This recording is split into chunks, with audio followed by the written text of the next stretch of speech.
जयकारा बोलो माता रानी का। जगत माई महामाई माँ भद्रकाली की जय बोलो। माता रानी के सांचे दरबार की जय बोलो।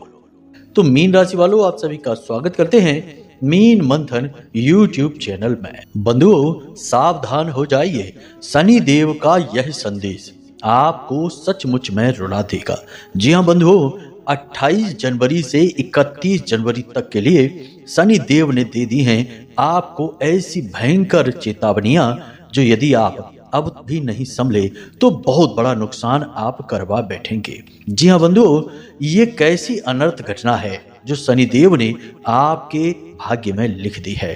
कहीं ऐसा ना हो कि आप इस घटना के शिकार हो जाएं और आपके जीवन में जो थोड़ी बहुत खुशियां अब बाकी रह गई हैं वे भी शनि देव के इस क्रोध की भेंट चढ़ जाएं। जी हाँ बंधुओं, हम आपसे कहते हैं कि यह कार्यक्रम आपके जीवन में आने वाले 3 भयंकर घटनाओं के तूफान को पहले ही आपको बताने वाला है। इसी के साथ साथ शनि देव ने आपको कौन सा ऐसा भयंकर महाविनाशक संकट भेज दिया है, संकेत भेज दिए हैं जो आपको जानने बेहद आवश्यक हैं। बंधुओं, हम आपसे कहते हैं कि आज यदि आपने इस कार्यक्रम की अनदेखी कर दी या गलती से भी इसे मजाक में ले लिया तो बाद में आपको सोचने तक का मौका नहीं मिलेगा। आप जानते हैं ना शनि देव कौन है? शनि देव एक ऐसे भयंकर और बेहद क्रोध में रहने वाले ग्रह हैं जिनकी नजर भी यदि किसी पर पड़ जाती है और वह जरा भी गलती करे तो शनि देव उसे मिट्टी में मिला देते हैं।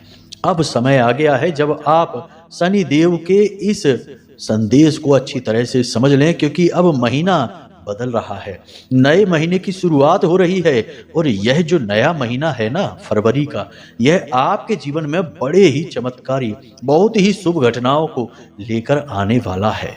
ऐसे ऐसे विचित्र बेहद शुभ योग बन रहे हैं जो आपको लाखों करोड़ों रुपए में धन दौलत में तौल देंगे, आपकी हर मनोकामना पूरी कर देंगे। ऐसे ऐसे विचित्र बेहद शक्तिशाली योग जो आपकी हर एक दुख तकलीफ को कुछ ही पलों में समाप्त करने का दम रखते हैं। कुल मिलाकर देखा जाए तो ग्रहों की बदलती चाल आपके अनुकूल होती जा रही है।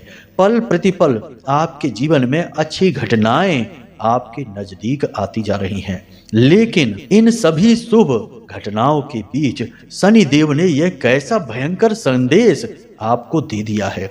अब यदि आप इस संदेश को अनदेखी करेंगे तो यह बिल्कुल वैसा ही होगा जैसे कि जानबूझकर मक्खी को निगल जाना, या फिर यूं कहें कि कुल्हाड़ी पर ही अपने पैर को दे मारना। जी हाँ बंधु, हम आपसे निवेदन करते हैं, हाथ जोड़कर कहते हैं कि आज इस कार्यक्रम की अनदेखी मत करना।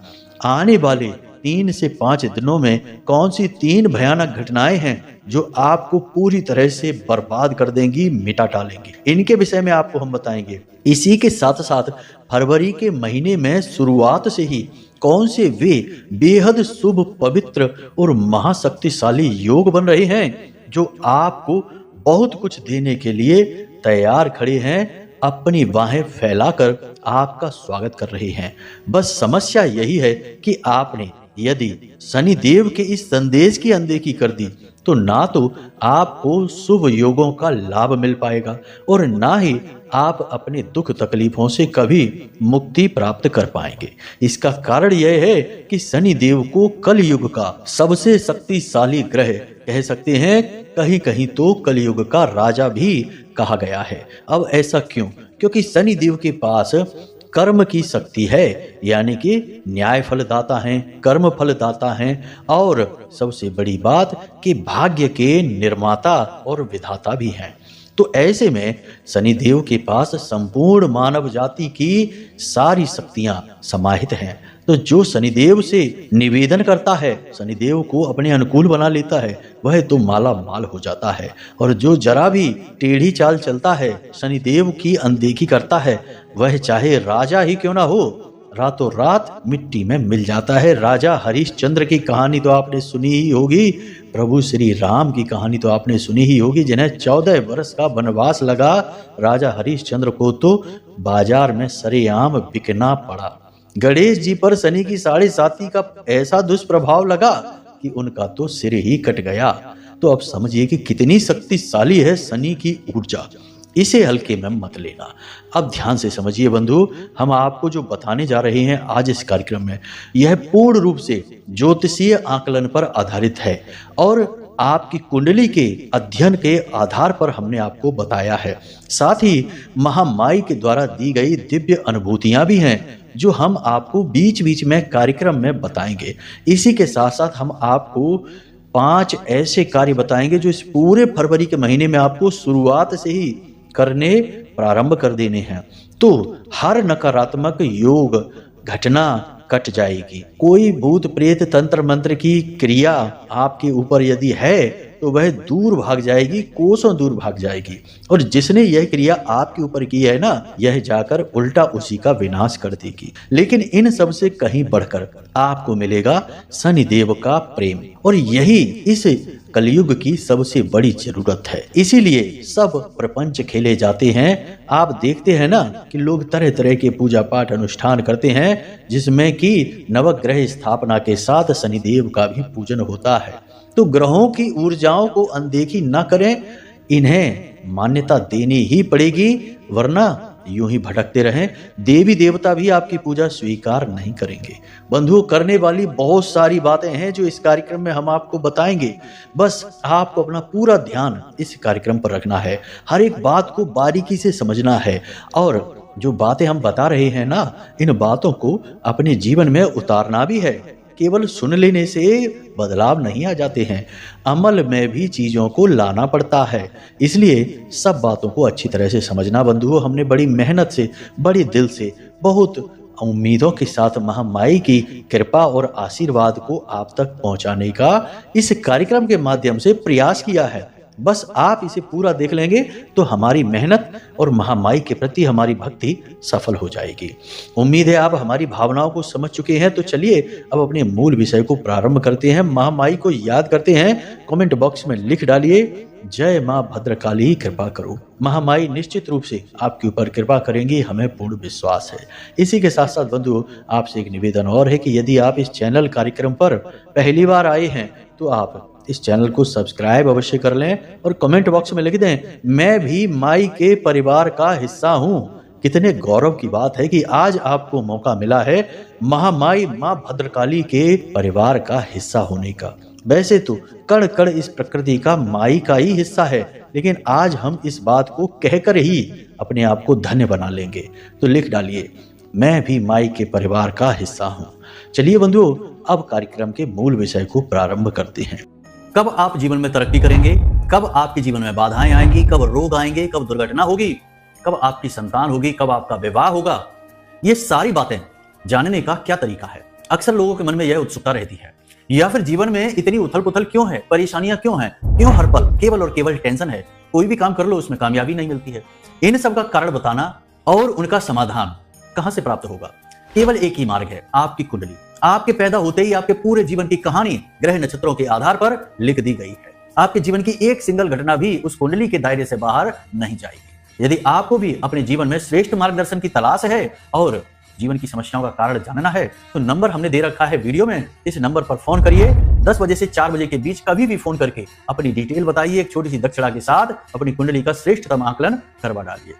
बंधु, एक बात ध्यान रखना, जब भी कोई नया समय काल प्रारंभ होता है तो वह हमारे जीवन की और इस संसार की ऊर्जाओं को परिवर्तित अवश्य करता है। जैसे कि महीना परिवर्तित हुआ और फरवरी का नया महीना आने को प्रारंभ हुआ, तो आपके जीवन में भी कुछ ना कुछ सूक्ष्म ही सही, थोड़े बहुत ही सही परिवर्तन जरूर आएंगे। तो अब ध्यान से सुनिए, फरवरी के इस महीने में शुरुआत से ही आपके जीवन में कुछ शुभ परिवर्तनों की आवक होगी। जैसे कि जो भी आपके अटके हुए काम थे, कोई विवाद था, कहीं पैसा आपका अटका हुआ था, नौकरी में उच्च अधिकारी आपकी कोई बात नहीं मान रहे थे, या फिर कोई एक ऐसा व्यक्ति था जो आपको लंबे समय से परेशान करता चला आ रहा था, चाहे वह अपना ही हो या पराया हो, कोई फर्क नहीं पड़ता है, वह बस आपको परेशान कर रहा था। तो अचानक आप उसके व्यवहार में इस फरवरी के महीने की शुरुआत से ही अंतर महसूस करेंगे। कार्यस्थल पर, चाहे आप नौकरी करते हैं, चाहे आप व्यवसाय करते हैं, दुकान है, फैक्ट्री है, कोई व्यवसाय है, वहां पर भी आपको अचानक सकारात्मक ऊर्जा का वातावरण महसूस होगा। पहले जहां ग्राहक कम आते थे, अब ग्राहकों की संख्या धीरे धीरे बढ़ने लगेगी। इसी के साथ साथ आपके घर में भी कुछ सकारात्मक घटनाओं के संकेत मिलने लगेंगे। जैसे कोई धार्मिक मांगलिक अनुष्ठान हो जाएगा, किसी का विवाह तय हो जाएगा, किसी की नौकरी लग जाएगी, घर में कोई बीमार रहता था तो वह ठीक हो जाएगा, मतलब कि उसकी बीमारी में सुधार होने लगेगा। कुल मिलाकर परिवार का माहौल अचानक से सकारात्मक सा होने लगेगा। और परिवार में जहां लोग एक दूसरे की इज्जत नहीं करते थे, जो लोग आपस में झगड़ा करते थे, मनमुटाव रखते थे, उनके बीच भी अब थोड़ी स्थिति शांत हो जाएगी। चमत्कार नहीं होंगे, बस स्थितियां बदलनी शुरू होंगी, क्योंकि वातावरण बदल रहा है। बड़े ही शुभ योग बने हुए हैं आपकी कुंडली में। पहला योग है बुध आदित्य राजयोग, यह बना हुआ है आपकी कुंडली में। और शुक्र और राहु की युति बनी हुई है, कमाल का योग है यह। शुक्र और राहु की युति बनी है मीन राशि में। मीन राशि शुक्र की उच्च की राशि है, बड़े शुभ फलदायक है। शुक्र कौन है? धन के दाता, धन दौलत संपत्ति के दाता। अपनी उच्च राशि में बैठकर बहुत ही अच्छे योग बनाए हैं और धन की वर्षा कराएंगे। क्या होगा इससे फायदा आपको? इससे आपको यह फायदा होगा कि आपकी नौकरी में पदोन्नति हो सकती है, सैलरी आपकी बढ़ सकती है, पैसा आपका कहीं अटका हुआ था तो वह पैसा आपकी ओर खिंचकर आएगा। लेकिन अब एक समस्या है, राहु साथ में बैठे हैं, तो राहु कहीं ना कहीं आपको भटकाने का कार्य करेंगे। आपके मन में तरह तरह के उल्टे सीधे विचार भी लेकर आएंगे। हो सकता है कि नकारात्मक चीज़ों में, जैसे जुआ, सट्टेबाजी, और आजकल जो चलते हैं ना मोबाइल में उल्टे सीधे सट्टेबाजी के जो खेल कूद वाले ऐप होते हैं, इनमें पैसा लगाने के लिए आपको प्रेरित कर सकते हैं, या शेयर मार्केट वगैरह में। या फिर हो सकता है कि कोई आपके साथ पैसे को लेकर ठगी कर सकता है, जैसे कि आप भावुक इंसान ठहरे, किसी को रोते परेशान होते नहीं देख सकते, फिर चाहे आप भले ही कितने परेशान हो जाएं। तो कोई आया, अपनी तकलीफ दुख सुनाया और बेचारे के दो आंसू छलके और आप अंदर ही अंदर रो पड़े। आपको लगा कि इसका दुख बड़ा है, इसका दुख दूर करना चाहिए, और आपने आओ देखा ना ताव और अपने पैसे जो आपकी ज़रूरत के थे उठाकर उसको दे दिए। लेकिन आप इसी मामले में तो बहुत भोले भाले हैं और इसी तरह आप ठगे जाते हैं। आप समझते ही नहीं कि बहुत सारे लोग तो दुनिया में इसे खेल समझते हैं, भावनाओं का खेल। और आप जैसे लोगों को दुरुपयोग करके बाहर जाकर हंसते हुए क्या कहते हैं कि अरे पैसा निकालने के लिए भी कितनी दिमाग लगाना पड़ता है, इसमें भी काबिलियत चाहिए। यानी कि झूठ, फरेब, मक्कारी को भी आजकल लोगों ने चतुराई का नाम दे दिया है, और आप जैसे भोले भाले लोग फंस जाते हैं। तो ये नहीं करना है। आपको समझना होगा कि जो इंसान आपसे मदद मांगने आया है, पहले उसने आपके साथ क्या किया था। अगर उसका रिकॉर्ड खराब है तो उसे पैसे नहीं देना है। किसी की भी मदद करने की जरूरत नहीं है, आप अपनी स्वयं मदद करिए। समय यह कह रहा है, आपके भगवान, आपके ग्रह यह कह रहे हैं कि आप अपने बारे में सोचिए। समय आपके आगे बढ़ने का है। जिसको आना होगा आ जाएगा बढ़कर, जिसको रुकना होगा, हटना होगा, हट जाएगा। परवाह मत करिए। जीवन में जब इंसान आगे बढ़ता है तो बहुत सारी चीजें उससे जुड़ती हैं, नई नई, और पुरानी चीजें छूटती भी हैं। आपको इन सब चीजों के चक्कर में नहीं पड़ना है। इन्हीं सब चक्करों में, भावनाओं के खेल में फंस फंस कर ही तो आपने अपना शोषण करवाया है, अब नहीं करवाना है। मतलब कि यह जो फरवरी का महीना है, यह चाहता है कि आप बिल्कुल प्रैक्टिकल होकर, व्यवहारिक होकर सोचें। बिल्कुल भी भावनाओं से आप कोई निर्णय ना लें। यह बहुत महत्वपूर्ण कार्य है। तो ये सारे शुभ योग हैं, इनका आपको लाभ लेना है। अब यह बात तो निश्चित है कि फरवरी के महीने में आपके जीवन में खुशियां आएंगी, तरक्की आएगी। लेकिन शनिदेव का यहाँ पर संदेश क्या है, इसे जाने बिना आप इन खुशियों को ज्यादा समय तक संभाल नहीं पाएंगे। जी हाँ बंधुओं, तो शनिदेव ने आपको जो संदेश भेजा है उसके 3 भाग हैं, इन्हें जानना बेहद आवश्यक है। इसके बाद हम आपको बताएंगे एक ऐसा महा उपाय जो आपको इस आने वाले फरवरी के महीने में सभी शनिवार के दिन करना है। यानी जितने भी शनिवार पड़ेंगे इस फरवरी के महीने में आपको यह उपाय करना है। तो ध्यान से सुनिए, शनि देव का यह संदेश का पहला भाग यह है कि आपको जितना हो सके उतना अनुशासन में रहना है। शनि देव न्याय के, कर्म के देवता हैं और इन्हें अनुशासन में रहना बहुत अधिक प्रिय है। तो अब अनुशासन क्या है आपके जीवन के लिए, यह ध्यान से समझिए, क्योंकि आपने अनुशासन विद्यार्थियों के समय पर तो बहुत सुना होगा स्कूलों में कि अनुशासन में रहिए, डिसिप्लिन में रहिए। आज अनुशासन की हम बात कर रहे हैं आपसे, आप तो अब विद्यार्थी नहीं रहे। तो अब ध्यान से सुनिए कि आपके लिए अनुशासन क्या है। तो एक मानव जीवन के अनुशासन की कुछ नियमावली है, उसे ध्यान से समझ लेना है। सबसे पहले कि एक मानव को सूर्योदय से पहले जागना ही होगा, यह उसका प्रथम धर्म है। अब इसमें धर्म की बात कहाँ से आ गई? आप भी सोच रहे होंगे कि भैया सोकर जगने में कौन सा धर्म है, ये तो हमारी मर्जी है। नहीं, ऐसा नहीं है। हम जो मानव हैं वो प्रकृति से संचालित होते हैं। आप समझिए कि सर्दी बढ़ जाती है तो हमारे गर्म कपड़े निकल आते हैं, गर्मी बढ़ जाती है तो हमारे कूलर, पंखे, एसी चालू हो जाते हैं और कपड़े भी पतले पतले हो जाते हैं। तो प्रकृति से हुए ना हम संचालित, तो हमें प्रकृति के अनुसार चलना होगा। प्रकृति का जो नियम है, जब सूर्य उदित होते हैं, सूर्य कौन है? इस प्रकृति के सबसे प्रमुख देवता। यह पूरी प्रकृति सूर्य देवता से चल रही है, प्रथम देव हैं प्रकृति के लिए। तो जब प्रथम देव जागृत होते हैं, उससे पहले सूर्य देवता चाहते हैं कि हर एक जीव जाग जाए। आप देखिए पशु पक्षी सारे सूर्योदय से पहले जाग जाते हैं, चिड़ियां चहचहाने लगती हैं। लेकिन मानव ही है इतना आलसी जो सुनता ही नहीं किसी की, अपनी मनमानी करता है, फिर दुख मिलते हैं तो रोता फिरता है। तो प्राकृतिक तत्वों से तालमेल बनाना, दिव्य शक्तियों से तालमेल बनाना, यह बहुत आवश्यक है। इसीलिए तो ऋषि मुनियों ने सूर्योदय से पहले के समय को ब्रह्म मुहूर्त कह दिया, क्योंकि यह ईश्वर से तालमेल बनाने का समय है। तो आपको क्या करना है कि इस पूरे फरवरी के महीने, या हम तो ये कहेंगे कि पूरे जीवन भर के लिए आप नियम बनाइए कि आप सुबह सूर्योदय होने से पहले जागें, स्नान करें, स्नान करने के बाद अपने पूजा घर में जाएं, गाय के घी का दीपक जलाएं और जिस भी भगवान के रूप में आपकी आस्था है, हनुमान जी में आस्था है तो हनुमान चालीसा पढ़िए, भोले बाबा में आस्था है तो पंचाक्षरी मंत्र की एक माला जाप कर लीजिए, मुश्किल से 3 या 4 मिनट लगेंगे। देवी माँ में आस्था है तो दुर्गा चालीसा पढ़ लीजिए, माँ बगलामुखी चालीसा पढ़ लीजिए, कुछ न कुछ धर्म कर्म पूजा पाठ का कार्य कर लीजिए। यह बहुत आवश्यक है। और आप देखेंगे कि जब आप इस तरह जिएंगे तो आप पूरे दिन बहुत रिचार्ज रहेंगे, ऊर्जा भरी रहेगी आपके अंदर और आपसे लोग अट्रैक्ट होंगे, आपकी ओर आकर्षित होंगे। और जो नकारात्मक लोग हैं ना, जो बुरी मानसिकता को लेकर घूमते हैं, वे आपका सामना ही नहीं कर पाएंगे, आपके चेहरे पर तेज बढ़ने लगेगा। एक और छोटी सी बात है कि सूर्योदय होने के 10 मिनट के अंदर अंदर, जैसे सूर्य देवता आसमान पे दिखाई दिए आपको, तो 10 मिनट के अंदर अंदर आप सूर्य देवता को अर्घ अवश्य दें। 1 लोटा जल भरें, अपने घर के छत पर जाएं और सूर्य देवता को जल समर्पित करें।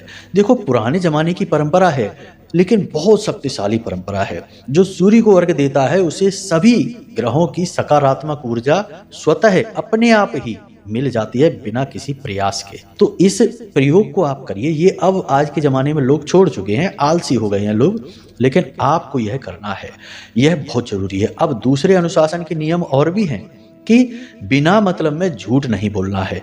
जब तक बहुत ज़्यादा बहुत आवश्यक ना हो तब तक झूठ ना बोले। अब बिना झूठ के तो आज के इस झूठे संसार में काम ही नहीं चलता है।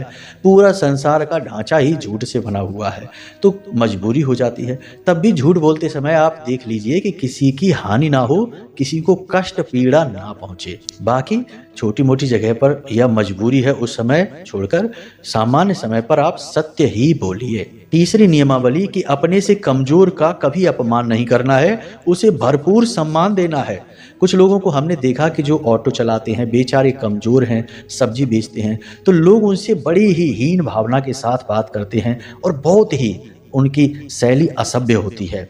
तो क्या उनके बेचारों के मान सम्मान नहीं है? उनके भी तो देवी देवता हैं, उनके भी तो ग्रह नक्षत्र हैं। उनकी जो आपने अपमान करके चले आए अपनी सेखी बघरा कर कि आप तो अमीर हैं, वो बेचारे गरीब हैं, क्या उनके दिल में दर्द नहीं हुआ? क्या उन्हें दुख नहीं हुआ कि ये कितनी बुरी तरीके से हमसे बोला? अब उनका जो दिल का दर्द है वह शनिदेव देख रहे हैं, क्योंकि उनके मालिक शनिदेव हैं। याद रखना कि जो लेबर वर्ग, निम्न वर्ग के लोग हैं, मजदूर वर्ग के लोग हैं, उनके मालिक शनिदेव होते हैं। तो फिर शनिदेव आपको देख लेंगे।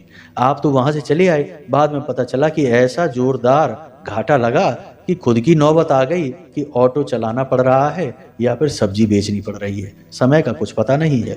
इसलिए जो भी आपसे निचले दर्जे पर हैं उनका बहुत सम्मान करिए, आप कह के बात करिए, धीमी भाषा में बात करिए। आप देखेंगे कि जब आप उनसे इस शैली में बात करेंगे ना, तो वो इतने खुश हो जाएंगे कि आपको मुस्कुराते चेहरे से हमेशा दूर से देखकर ही नमस्कार करेंगे, आपका बहुत स्वागत करेंगे और हमेशा आपको ही सबसे पहले प्राथमिकता देंगे। और जब ऐसा होगा ना, तो स्वयं शनिदेव ही हैं जो आपको मुस्कुराकर स्वागत कर रहे हैं उनके रूप में। देखिए शनिदेव कैसे आपके जीवन की हर बाधा, हर एक गांठ को ऐसे खोलते हैं कि आपको तकलीफ होगी ही नहीं, दर्द समस्या कभी होगी ही नहीं।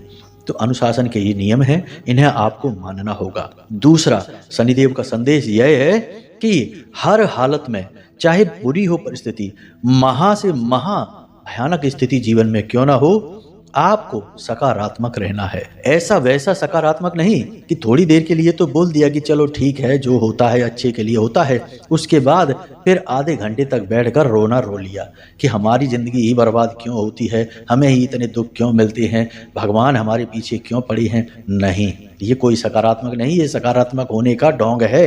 आपको ढोंग नहीं करना है, आपको अपने मन को समझाना है, मन को मजबूत करना है, अपनी शक्ति को बढ़ाना है, अपनी आत्मिक ऊर्जा को बढ़ाना है और बुरी से बुरी परिस्थिति को भी सीना चौड़ा करके सह जाना है।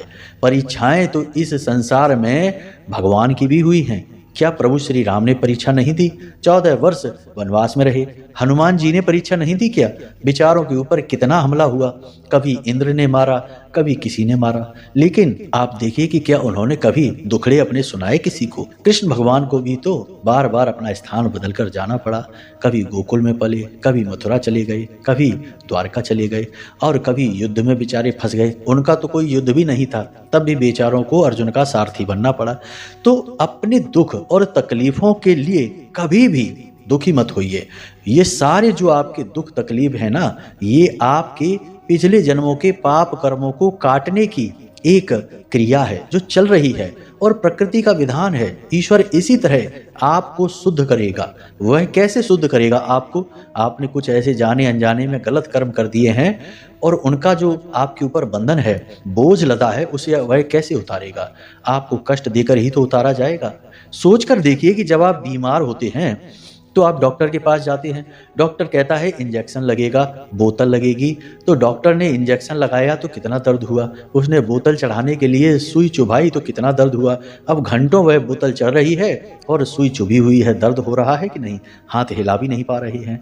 तो अब डॉक्टर यह कर जरूर रहा है, आपके कष्ट को और बढ़ा रहा है, लेकिन इसके पीछे उसकी मंशा है कि आपकी जो बीमारी है, यानी जो बोझ है आपके शरीर पर, उसे हटाया जाए। यही ईश्वर की प्रक्रिया है, ईश्वर का विधान है। इसे ही समय का चक्र कहते हैं।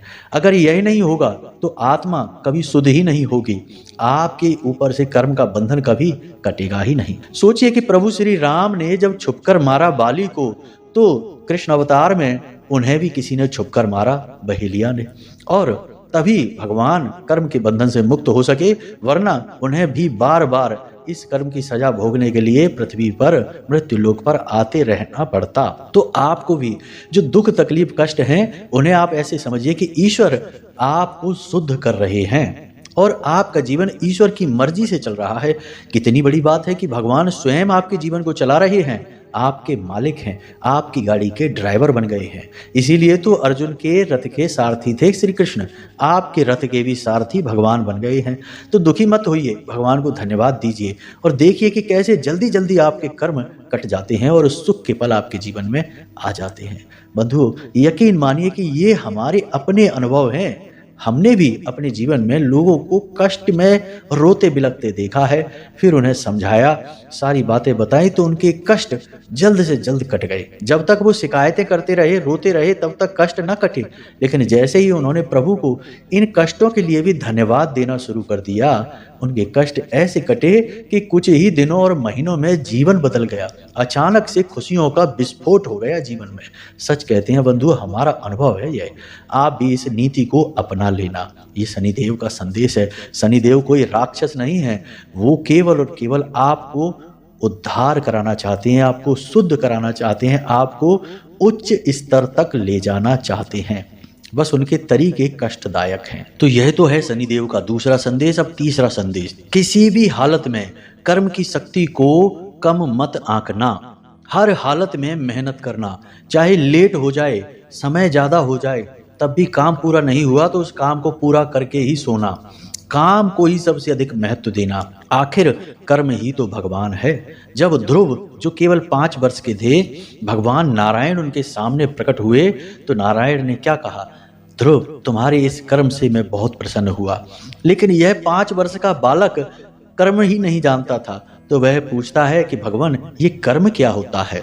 तो भगवान मुस्कुराते हैं और कहते हैं कि कर्म पूजा है भगवान की, इसीलिए कर्म को ईश्वर की पूजा से कम ना समझे। जब तक पूजा पूरी ना हो तब तक भक्त को उठना नहीं चाहिए। तो आप भी यही समझिए कि आप जो कर्म कर रहे हैं वह ईश्वर की पूजा है। आप जिसकी भी पूजा पाठ करते हैं, आराधना करते हैं, वे चाहे आपके चालीसा पढ़ने से प्रसन्न हो या ना हो, लेकिन आपने यदि पूरी ताकत लगाकर कर्म किया है और अपने काम को समय पर पूरा करके आप सोए हैं, तो उससे आपके देवता जरूर प्रसन्न हो जाएंगे। गारंटी है हमारी। तो कहने का मतलब यह है कि काम करने में कोई आलस नहीं, टाला मटोली नहीं, काम में किसी भी प्रकार से ढील ढाल नहीं डालेंगे, तो आपसे शनिदेव बहुत अधिक प्रसन्न रहेंगे।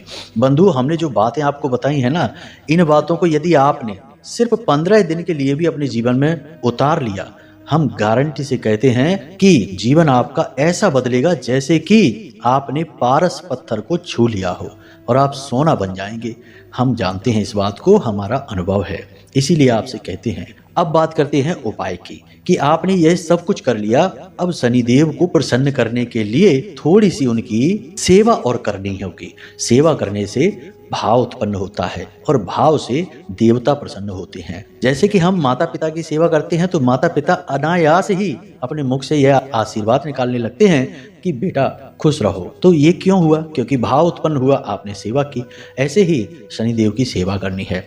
तो आपको इस फरवरी के महीने में प्रत्येक शनिवार छायादान करनी है। छायादान के बारे में हमने बहुत बार पहले भी बताया है। अब कुछ लोग नहीं जानेंगे तो बता देते हैं, जल्दी से समझ लीजिए। शनिवार के दिन रात्रि के समय सूर्यास्त होने के बाद जाना है आपको शनिदेव के मंदिर में। शनिदेव के मंदिर में जाकर 2 दीपक लेकर जाना है आपको अपने घर से। एक बड़ा, एक छोटा, दोनों मिट्टी के दीपक होंगे। एक बड़ा दीपक आपको सरसों के तेल से पूरा भर देना है।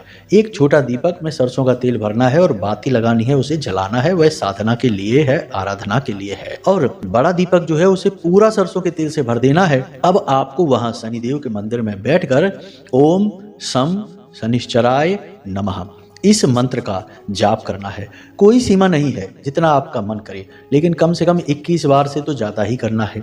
आपको बैठकर जाप करना है। उसके बाद जो आप बड़ा दीपक ले गए जिसमें आपने सरसों का तेल पूरा भर दिया है ऊपर तक, अब उस दीपक में आपको अपने आप को झांक कर देखना है, अपने चित्र को देखना है। यह आपका अक्ष है, आपकी छाया है जो उस दीपक में दिख रही है। अब इसी अक्ष को आपको दीपक को शनिदेव की मूर्ति या शिला स्वरूप के नजदीक खिसका देना है और हाथ जोड़कर उनसे निवेदन करना है कि हे प्रभु, हमने अपनी छाया, अपना अक्ष आपको दान कर दिया है और हम अब आपसे आपकी कृपा चाहते हैं।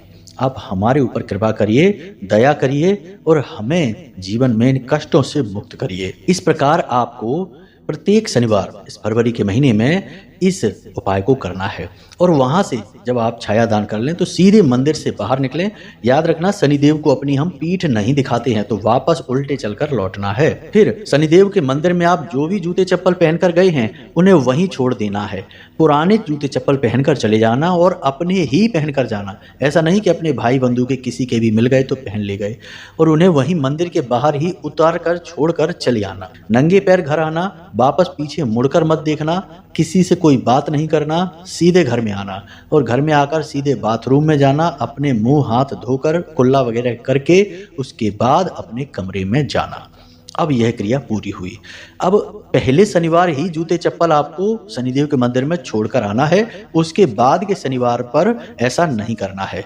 लेकिन कोशिश करें कि उसके बाद के शनिवार आप शनिदेव के मंदिर में नंगे पैर ही जाएं, जूते चप्पल पहनकर ना जाएं। बस इस क्रिया को आप कर लें और देखें कि यह फरवरी का महीना कैसा चमत्कारी होता है। अद्भुत घटनाएं होंगी, जीवन में आनंद ही आनंद आ जाएगा। या यूं कहें कि ईश्वर स्वयं आ जाएंगे। सच्चिदानंद रूपाय विश्वोत्पत्त्यादि हेतवे, वही भगवान श्री कृष्ण या स्वयं ईश्वर आ जाएंगे। तो चलिए बंधुओं, उम्मीद करते हैं कि जो बातें हमने आपको बताई हैं वे आपको समझ में आ गई हैं। अब आप इन बातों का प्रयोग करेंगे और अपने जीवन को 100% बदल डालेंगे शनिदेव की सहायता से। यदि कोई प्रश्न बने तो आप, वीडियो में हमने नंबर दे दिया है, उसी नंबर पर फोन करना, किसी अन्य नंबर पर नहीं। फोन करके सारी जानकारी प्राप्त कर सकते हैं। कुंडली विश्लेषण यदि कराना चाहते हैं तब भी उसी नंबर पर फोन करके छोटी सी दक्षिणा देकर आप अपना कुंडली का आकलन करा सकते हैं। तो चलिए बंधु, कार्यक्रम को यही समाप्त करते हैं। हंसते रहिए, मुस्कुराते रहिए और दिन में एक बार मंदिर अवश्य हो आइए। उस महामाई में अपनी आस्था और विश्वास बनाकर रखिए। प्रेम से बोलिए जय माई की, जय मां भद्रकाली, जय शनिदेव।